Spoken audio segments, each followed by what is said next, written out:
Welcome students to the class of supply chain management. The topic for today is role of transportation in supply chain. This is the part 1 of this topic. Last video में हम लोगों ने discuss किया था कि supply chain management and integrated supply chain management किसे कहते हैं,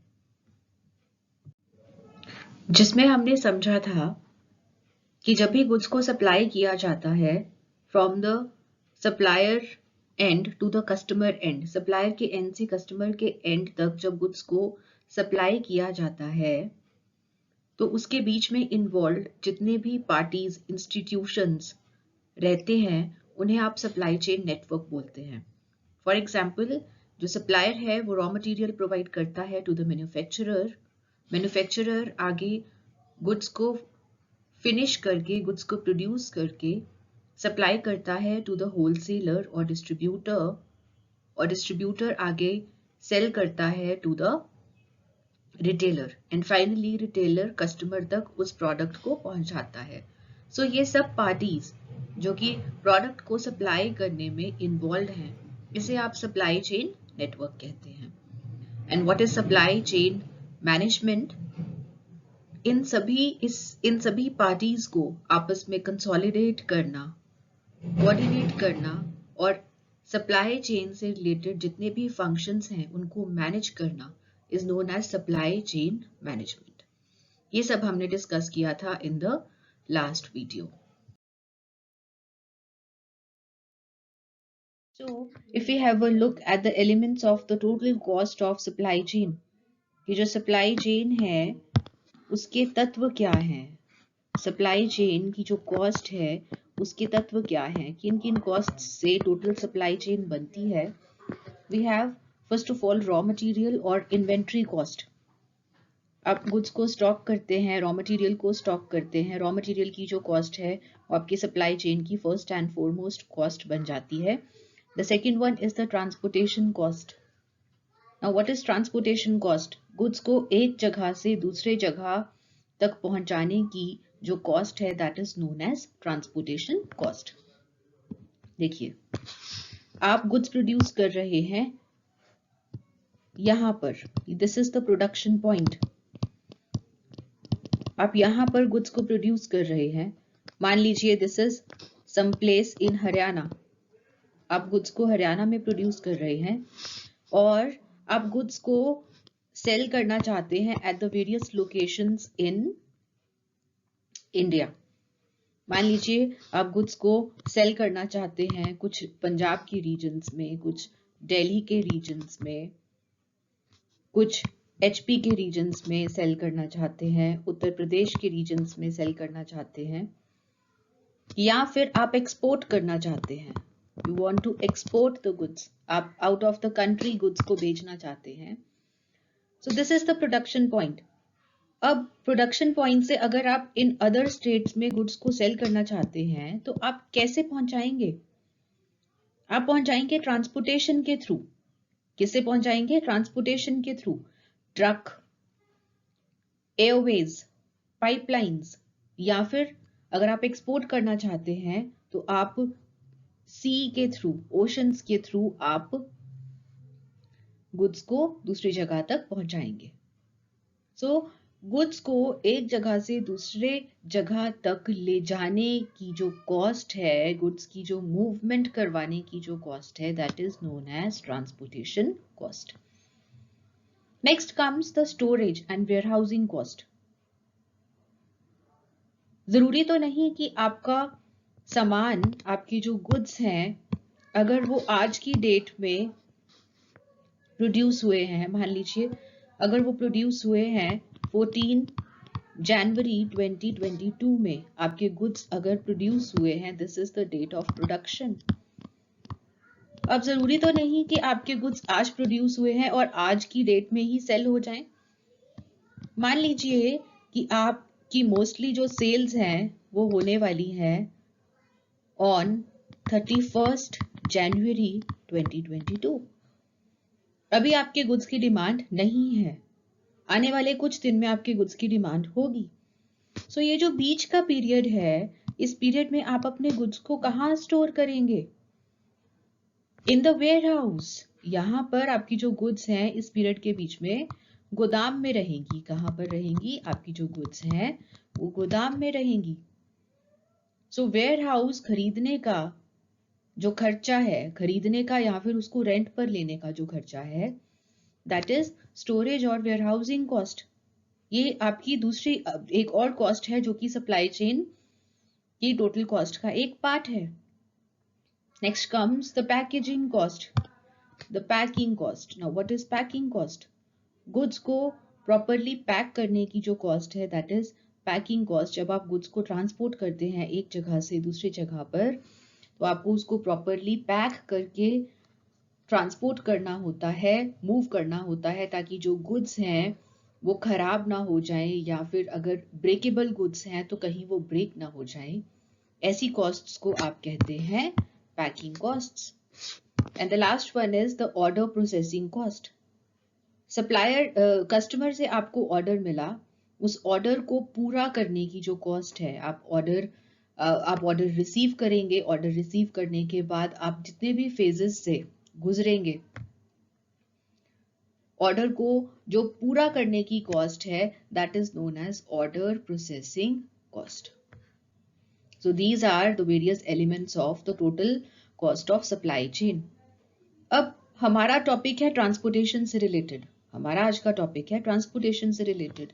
अब तक हमने डिस्कस किया कि जो टोटल कॉस्ट है सप्लाई चेन की, उसमें ये सब कुछ आता है।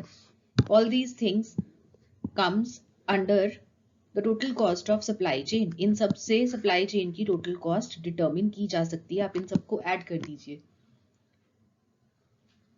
लेकिन हमारी इस वीडियो का टॉपिक क्या है? Transportation cost. ठीक है जी, हमें स्पेसिफिकली ट्रांसपोर्टेशन कॉस्ट के ऊपर फोकस करना है in the current session. So let's begin.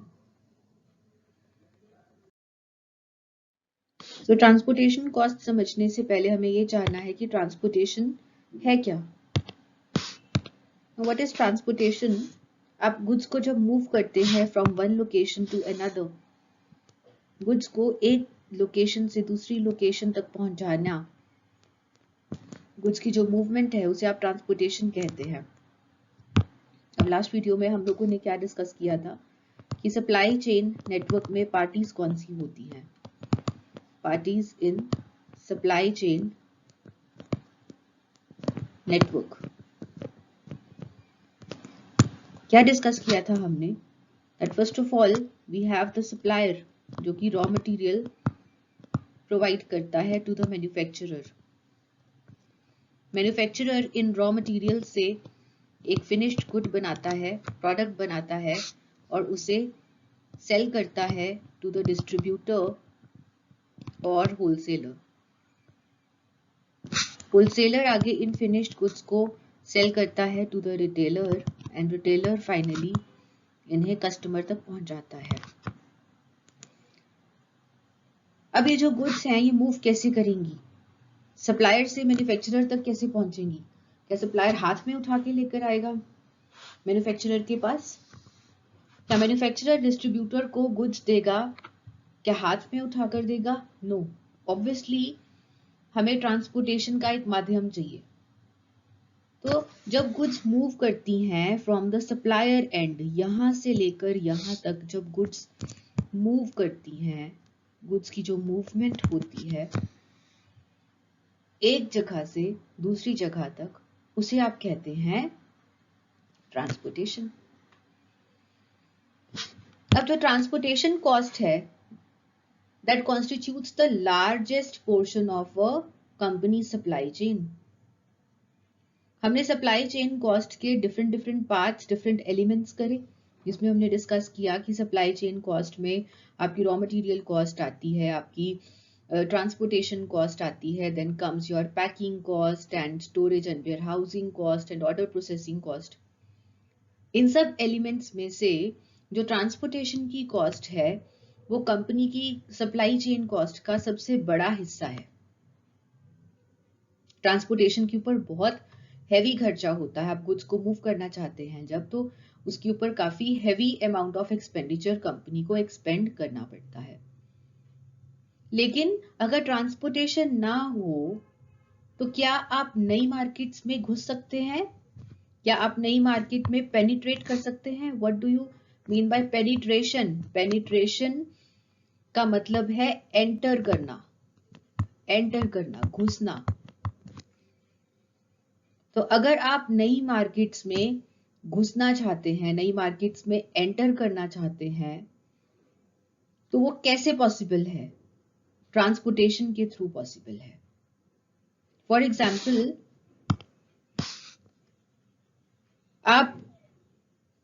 आपका जो प्लेस ऑफ प्रोडक्शन है, जहां पे आप गुड्स को प्रोड्यूस करना चाहते हैं, कर रहे हैं, दैट इज हरियाणा। अब तक आप सिर्फ 2 जगह पर ही अपने प्रोडक्ट्स को सेल कर रहे थे।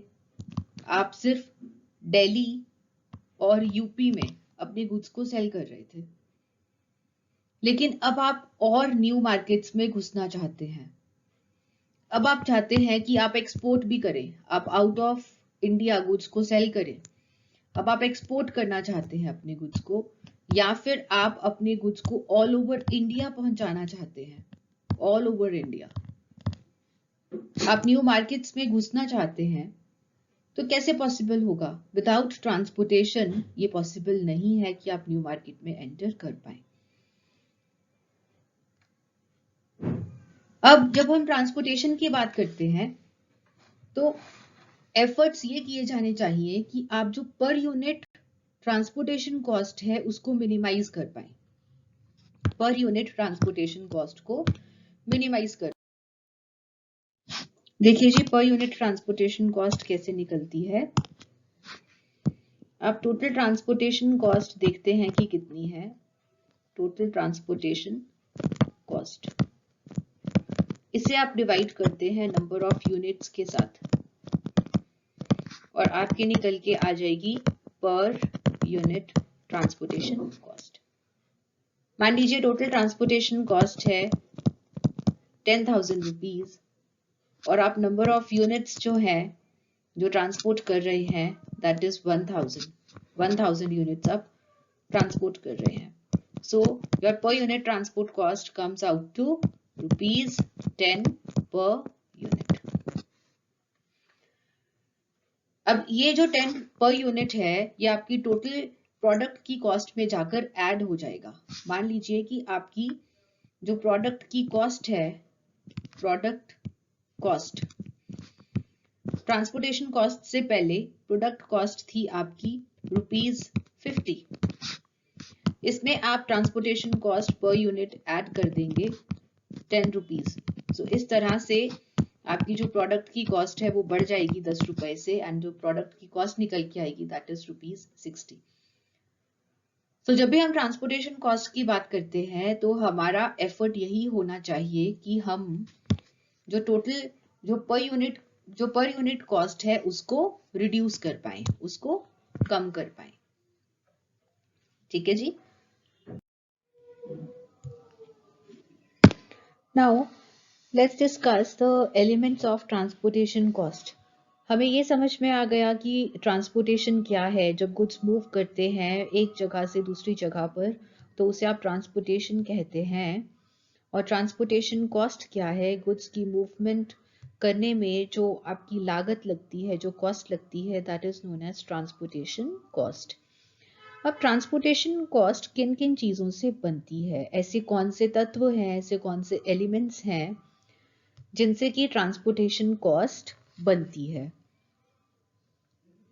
देखें, the first one is the transport mode, the second one is the inventory cost, then comes the transit capital, obsolescence, packaging, insurance, and the last one is deterioration.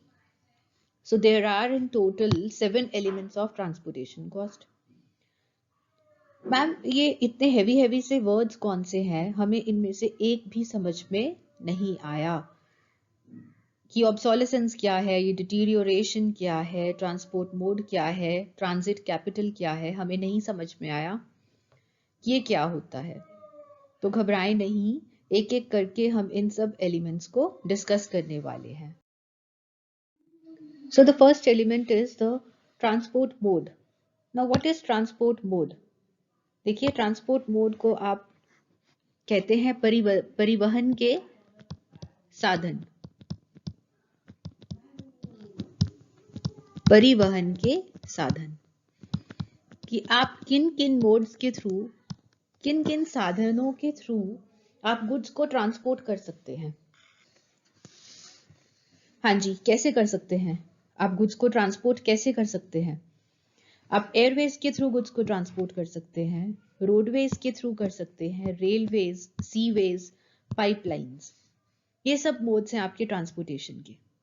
Airways के through आप aeroplane या helicopter के through अपने goods को transport कर सकते हैं। Roadways में आप ट्रक के थ्रू या बसेस के थ्रू गुड्स को ट्रांसपोर्ट कर सकते हैं। रेलवेज में आप पब्लिक रेल जो रेलवे ट्रांसपोर्ट है उसको यूज करके आप ट्रांसपोर्ट कर सकते हैं गुड्स को। सीवेज, पानी के थ्रू अगर आप भेजना चाहते हैं आप सीवेज और पाइपलाइंस यूज कर सकते हैं। So these are the various modes of transportation.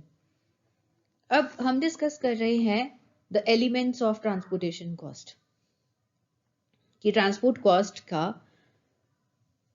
जो एलिमेंट है, जो तत्व है, वो पहला तत्व है ट्रांसपोर्ट मोड।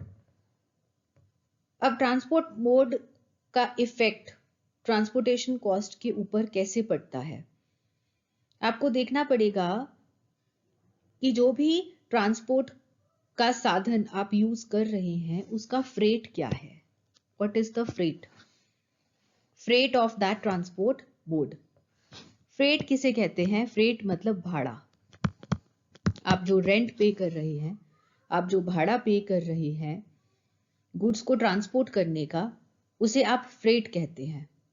तो जब भी आप ट्रांसपोर्ट मोड के बारे में डिस्कशन करेंगे तो आप सबसे पहले ये देखेंगे कि जो परिवहन का साधन आप इस्तेमाल करने वाले हैं उसमें भाड़ा कितना लगने वाला है, क्योंकि वही तो आपकी कॉस्ट बनाएगा।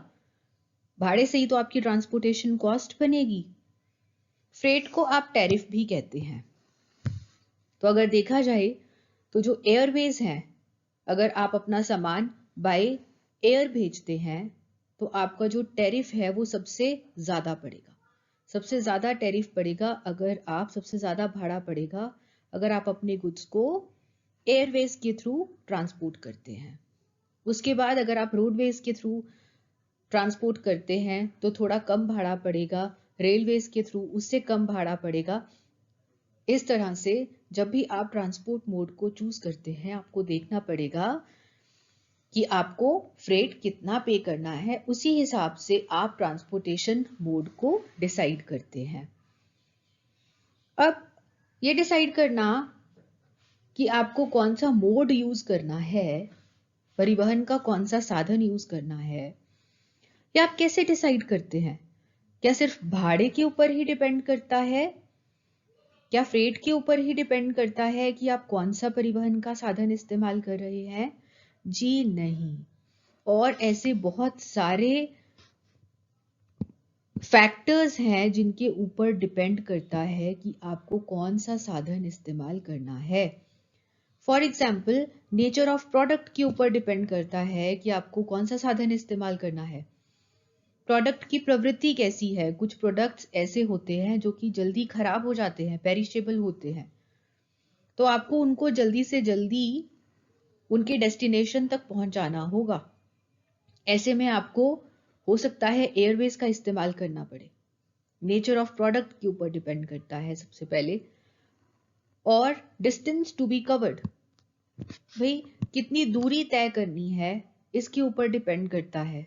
अगर आप गुड्स को एक्सपोर्ट करना चाहते हैं या फिर लंबी दूरी का प्रोडक्ट है, लंबी दूरी तय करनी है प्रोडक्ट ने, तो ऐसे में आप हो सकता है एयरवेज और सीवेज का इस्तेमाल करें। देन कम्स द वॉल्यूम और क्वांटिटी टू बी शिप्ड। आपको कितनी क्वांटिटी ऑफ गुड्स जो है वो दूसरी जगह पर पहुंचाने हैं, इसके ऊपर भी डिपेंड करेगा कि आप परिवहन का कौन सा साधन इस्तेमाल करते हैं। सो क्या डिस्कस किया हमने ट्रांसपोर्ट मोड में? कि जो परिवहन का साधन है उसे आप ट्रांसपोर्ट मोड कहते हैं, और जो ट्रांसपोर्ट मोड है ये चुनते हुए आपको ये देखना होगा कि कौन से ट्रांसपोर्ट मोड का कितना भाड़ा है। डिफरेंट मोड्स ऑफ ट्रांसपोर्टेशन कौन से हैं आपके? We have airways, roadways, railways, seaways and pipelines. ना सिर्फ आपको भाड़े के ऊपर ध्यान देना है ट्रांसपोर्ट मोड चूज करते हुए, बल्कि आपको और चीजें भी देखनी है। जैसे कि आपको देखना है कि प्रोडक्ट का नेचर क्या है, आपको कितनी दूरी तय करनी है, और आपको कितने क्वांटिटी ऑफ गुड्स जो है वो एक जगह से दूसरी जगह पहुंचाने हैं।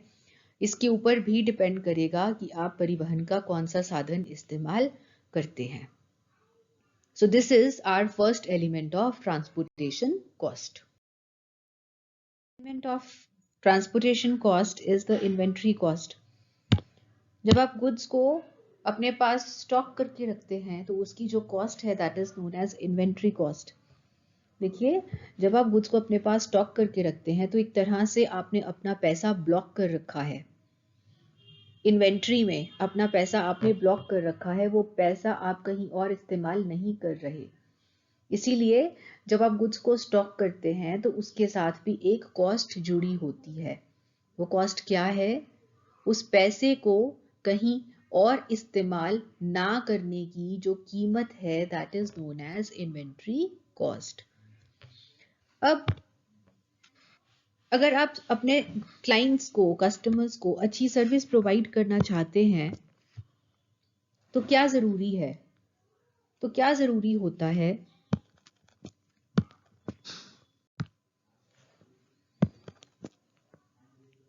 कि आप इमीडिएट डिलीवरी करें, कि जैसे ही आपको कस्टमर का ऑर्डर मिलता है आप गुड्स को डिलीवर करें। इमीडिएट डिलीवरी, तत्काल गुड्स को डिलीवर किया जाए अपने कस्टमर्स को, तभी आपका कस्टमर हैप्पी रहेगा। सो अगर आप इमीडिएट डिलीवरी करना चाहते हैं तो वो डिलीवरी कब हो पाएगी?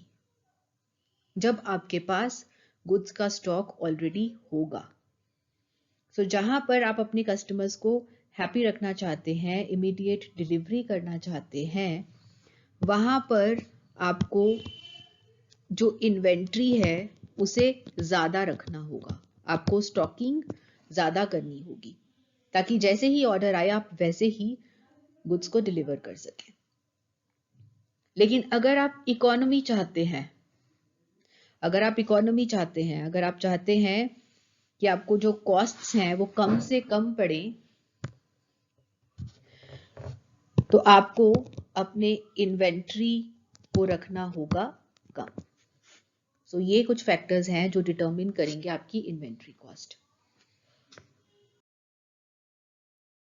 देखिए, एलिमेंट्स ऑफ ट्रांसपोर्टेशन कॉस्ट में हमने अब तक डिस्कस किया ट्रांसपोर्ट मोड के बारे में एंड इन्वेंट्री कॉस्ट के बारे में। जो बाकी के एलिमेंट्स हैं उन सब के बारे में हम डिस्कशन करेंगे इन द नेक्स्ट वीडियो।